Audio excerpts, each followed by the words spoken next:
প্রার্থীরা নির্বাচনে কিভাবে তাদের কার্যক্রম পরিচালনা করবে সেই সম্বন্ধে একটি থিওরিটিক্যাল ধারণা দেওয়া হয়েছে। যেমন আমাদের 31 দফা কর্মসূচিতে কি কি রয়েছে এবং বিশেষ করে প্রচারণার জন্য আমরা ভিজুয়াল এবং মিডিয়াকে ব্যবহার করতে চাই। বিএনপির একটি মিডিয়া সেল আছে, তারা কিছু কিছু ছোট ছোট ফিল্মের মতো 5 মিনিট 4 মিনিটের ছোট ছোট ফিল্ম রেখেছে। এতে করে আমরা আমাদের বিরুদ্ধে যেসব অপপ্রচার করা হয় সেগুলার জবাব যাতে দিতে পারে প্রার্থীরা, সেই জন্যে। যেমন একটি ধর্মভিত্তিক দল বিএনপি সম্পর্কে নানা ধরনের প্রচারণা করে, সেগুলোকে কিভাবে কাউন্টার করতে হবে সে সম্বন্ধে বলা হয়েছে। বিএনপি সম্বন্ধে অনেক ভুল প্রচারণা করা হয়, বলা হয় যে এটি একটি চাঁদাবাজদের দল।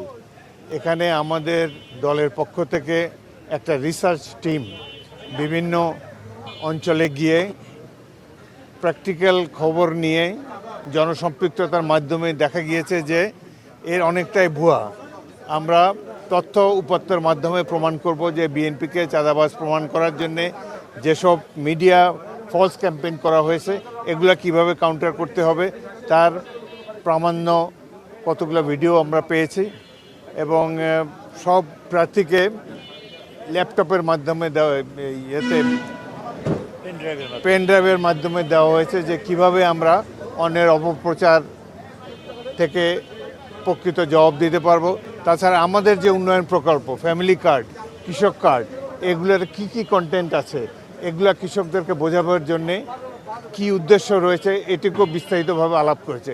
প্রধানত আমাদের নির্বাচনের ক্যাম্পেইন প্রচারণা যাতে ইতিবাচক দিকে থাকে, আমরা যাতে আমাদের বিরুদ্ধে যে সকল মিথ্যা প্রচারণা করা হয় সেগুলো যাতে উপযুক্ত জবাব দিতে পারি, এবং বিএনপির যে মূল জিয়ার আদর্শ এবং বেগম খালেদা জিয়া, তারেক রহমান সবাই মিলে এই আমাদের একটা নির্বাচনী টিম প্রায় 1 বছর ধরে নানা ধরনের কন্টেন্ট প্রচার করেছে যাতে করে জনগণ আকৃষ্ট হয় এবং বিশেষ করে প্রান্তিক মানুষ, কৃষক, শ্রমিক, সাধারণ মানুষ যারা এই আতেলদের কথা বোঝে না তাদেরকে সহজভাবে বিএনপি পলিসিটি বোঝাবার জন্যে সেসব ব্যাপার নিয়ে আজকে বিভিন্ন ভিডিও মাধ্যমে এটি সবাইকে অবহিত করা হয়েছে।